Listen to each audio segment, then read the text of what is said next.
Hello everyone, कैसे हैं आप लोग। Welcome back to my channel that is Abhilasha blogs.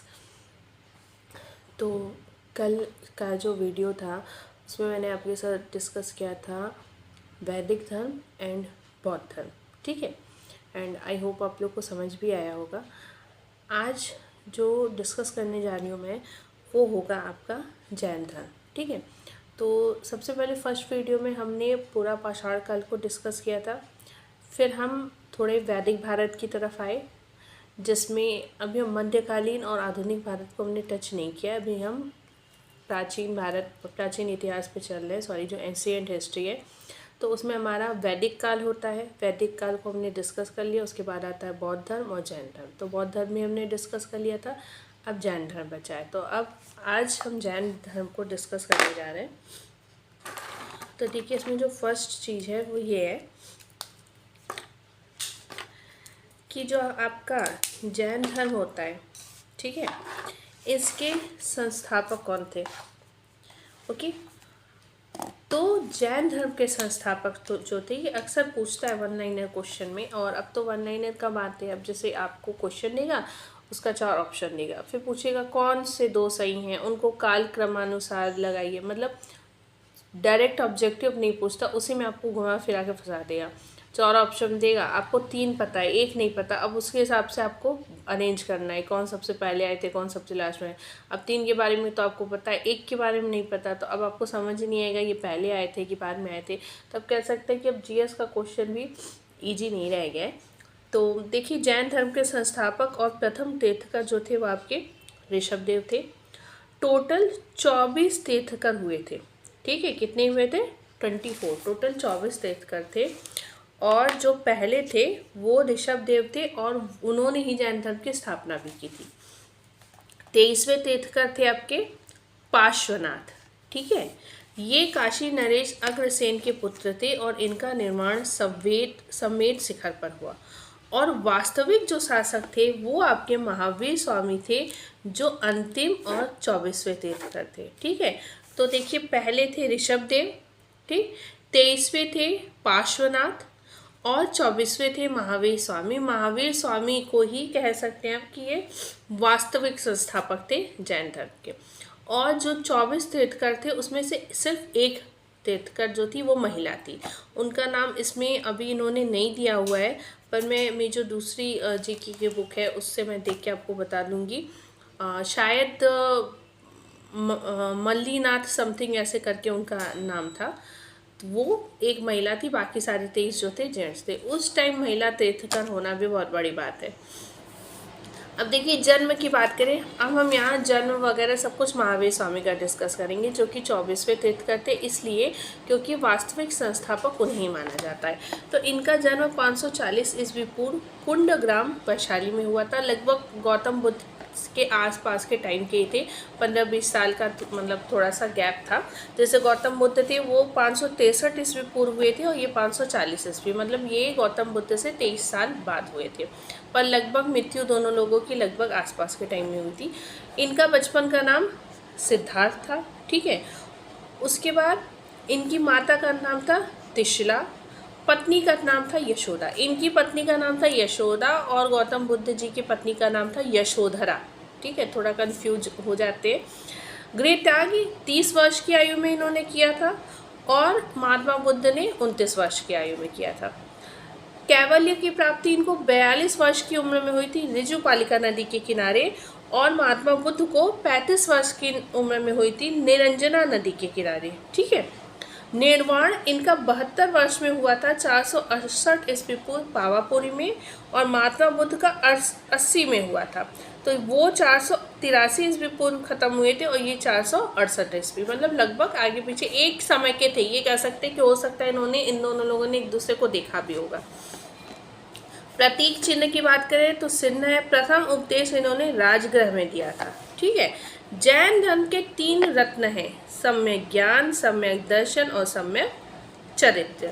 यह धर्म पुनः जन्म तथा कर्म में विश्वास रखता है। यह धर्म ईश्वर में विश्वास नहीं रखता है, ठीक है। कर्म कांड में विश्वास रखता है।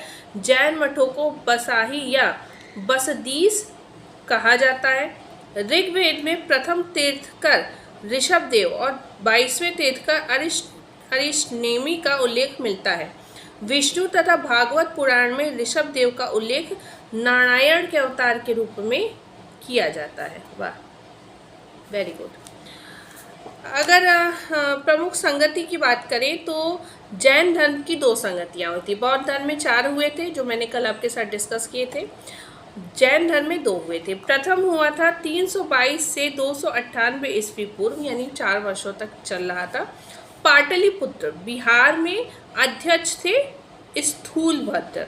यहाँ पे क्या होता है कि जैन धर्म का श्वेतांबर और दिगंबर में विभाजन हो गया। दूसरा 512 ईस्वी पूर्व, 512 ईस्वी, यानी लगभग आपका 800 साल बाद हुआ था। ठीक है, लगभग 800 साल बाद वल्लभी में, और राजा थे देवाधीश माछड़न। यहाँ पे क्या है, जैन धर्मों को का अंतिम संकलन कर लिपिबद्ध कर दिया गया, और एक तरीके से जैन धर्म का मोस्टली यहाँ पे समापन भी हो गया। ठीक है, तो ये हमने जैन धर्म पढ़ लिया। अब हमारे नेक्स्ट है हमारा महाजनपद। ठीक है, महाजनपद की अगर हम बात करें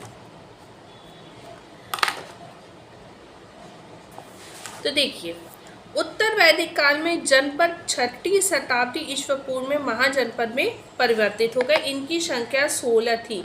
16 थी इनकी संख्या महाजनपद की। ठीक है, क्या हुआ कि उत्तर वैदिक काल में जनपद जो थे उन्हें ही हमने महाजनपद के नाम से विभाजित कर दिया। ठीक है, जनपद को ही महाजनपद हम कहने लगे।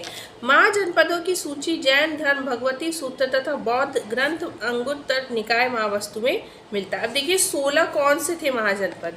पहला था मगध, ठीक है, राजधानी थी राजगृह पटना में। दूसरा अंग चंपा में, यानी मुंगेर बिहार में। तीसरा है काशी, जो कि वाराणसी में है। ठीक है, चौथा है वत्स, जो कौशाम्बी इलाहाबाद के आसपास है। 5वां है वज्जी, वैशाली में, जो कि वैशाली बिहार में है। उसके बाद है आपका कौशल। ठीक है, तो कौशल आपका कहाँ है, कौशल सावस्ती अवध उत्तर प्रदेश में है। फिर अवंती, ये आपका दक्षिण पश्चिम मध्य प्रदेश में है। मल्ल, कुशीनारा, देवरिया उत्तर प्रदेश में। पांचाल, ये आपका कांपिल्य में है, बरेली और बदायूं, उत्तर प्रदेश के बरेली और बदायूं में है। चेदी, शक्तिमती, ये बुंदेलखंड में है, उत्तर प्रदेश में। कुरु, हस्तिनापुर के इंद्रप्रस्थ में, ये दिल्ली मेरठ हरियाणा के कुछ क्षेत्र है। मत्स्य आपका विराटनगर है। जयपुर भरतपुर अलवर में। कंबोज राजपुर में, जो कि इस समय पाकिस्तान में है।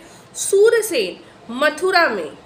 अश्मक पोतन, यानी दक्षिण भारत में। और गांधार, जो कि तक्षशिला जिसकी राजधानी थी पाकिस्तान का उत्तरी क्षेत्र। ठीक है, इन 16 जनपदों में से 14 जनपदों में राजतंत्रात्मक व्यवस्था थी। कौन सी थी, राजतंत्रात्मक, जबकि वज्जी और मल्ल में गणतंत्रात्मक व्यवस्था थी।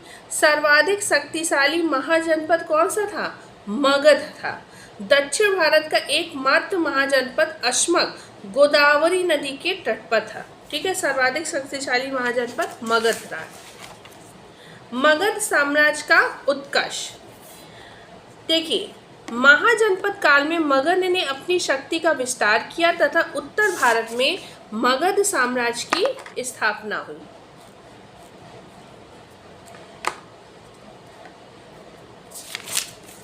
मगध साम्राज्य के उत्कर्ष में हम क्या पढ़ रहे हैं कि महाजनपद काल में मगध ने अपनी शक्ति का विस्तार किया। उत्तर भारत में मगध साम्राज्य की स्थापना हुई। कहाँ पे हुई, आपके उत्तर भारत में।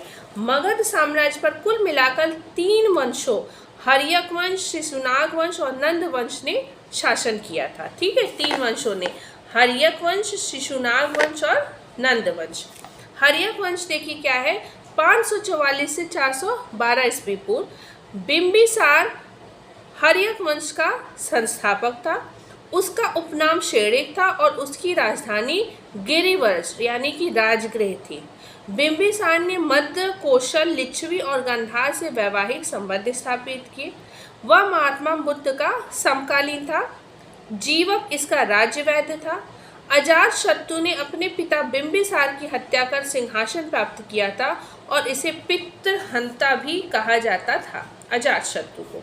अजातशत्रु ने रथ मूषण और महाशिला कष्टक जैसे हथियारों का प्रयोग किया।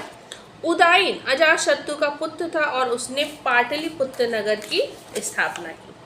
ठीक है, तो उदयन जो था ये इसका पुत्र था, अजातशत्रु दूसरा शासक था और बिंबिसार पहला था। पता है अब से जो हिस्ट्री स्टार्ट हुई ना उसमें मुगलों के अंत तक आप यही देखोगे कि हर किसी ने जो गद्दी पाई है वो अपने मोस्टली अपने अपने फादर, अपने पिता और भाइयों को मार के पाई है। हर में आप देखोगे मोस्टली में ये देखोगे कि एक को मार के दूसरे को गद्दी पाई है, मतलब किसी और उसको भी फिर किसी दूसरे ने मारा।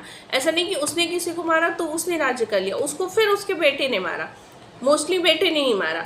तो मतलब ये देखने समझ में आता है ना कि आप किसी को भी मार के वो गद्दी हासिल कर लो, सुख आपको तब भी नहीं मिल रहा, आप भी वैसे ही मारे जा रहे हो जैसे कि आपने किसी को मारा था। तो ये आपका हर्यक वंश था। फिर आपका है शिशुनाग वंश। तो देखिए इसमें क्या है कि शिशुनाग ने हर्यक वंश के अंतिम शासक नागदशक की हत्या कर शिशुनाग वंश की स्थापना की। शिशुनाग का उत्तराधिकारी कालोशोक हुआ। इसके समय में द्वितीय बौद्ध संगीति का आयोजन वैशाली में हुआ था। फिर है आपका नंद वंश जो कि 321 ईस्वी पूर्व शुरू हुआ था। इसकी स्थापना महापद्म नंद ने की। इसे एकराट भी कहा जाता है। पुराणों में महापद्म नंद को सर्व छत्रांतक क्षत्रियों का नाश करने वाला कहा जाता है। धनानंद जो है वो नंद वंश का अंतिम शासक था।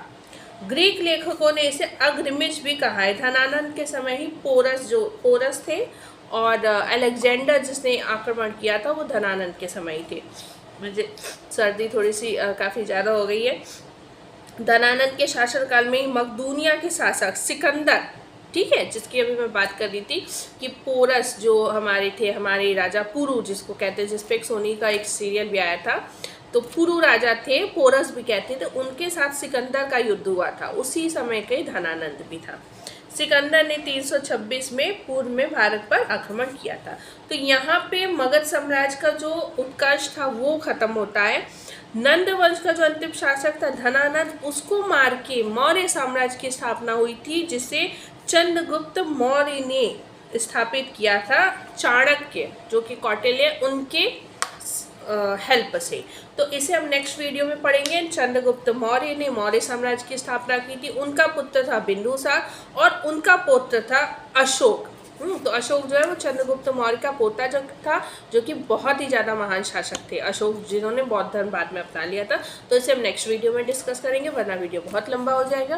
तो अगर वीडियो अच्छा लगा होगा तो प्लीज़ चैनल को लाइक करिएगा, सब्सक्राइब करिएगा, एंड अधिक से अधिक शेयर करिएगा। मिलते हैं नेक्स्ट वीडियो में। Bye bye.